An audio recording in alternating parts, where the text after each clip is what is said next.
A press conference of families of Israeli hostages also just wrapped up in Washington, D.C.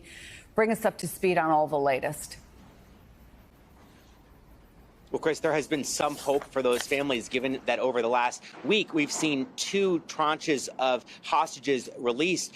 Those first 2, the American citizens, and then 2 more just a few days ago. And there have been hopes for a larger release of civilian prisoners from the Gaza Strip. But so far, we have not seen that, even though we are told by diplomats who are working on these negotiations that those talks behind the scenes involving the Qataris, the Egyptians, the Israelis, and of course, Hamas are continuing. But for those families, this is an agonizing wait, as today Israel said that the number of hostages they believe are in the Gaza Strip has increased by 2 to 224. Now, that doesn't mean that more hostages have been taken, but simply that as they are able to identify the bodies of those who were found after the terror attacks, they're able to figure out who is still missing and presumed to be in Gaza. And I want you to hear what some of the families of those missing hostages had to say today about their loved ones. Watch.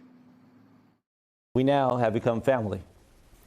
We live in this bizarre universe of not knowing if our loved one is alive, dead, being taken care of, what did he eat, where did he sleep.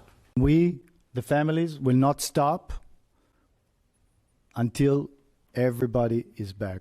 The United States is the only one who can lead this international effort to make our loved ones come back safely.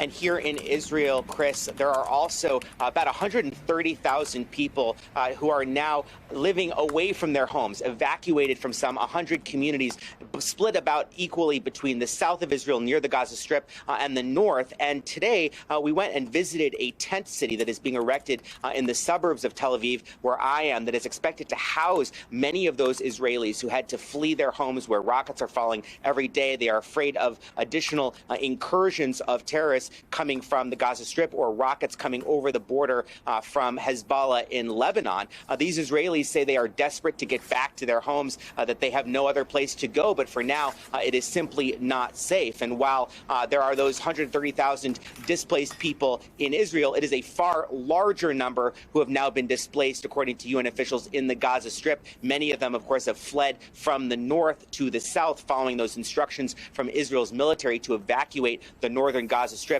Israel's military today releasing audio that it says shows that Hamas is actually refusing forcibly to allow civilians in the north to flee to the south. Chris.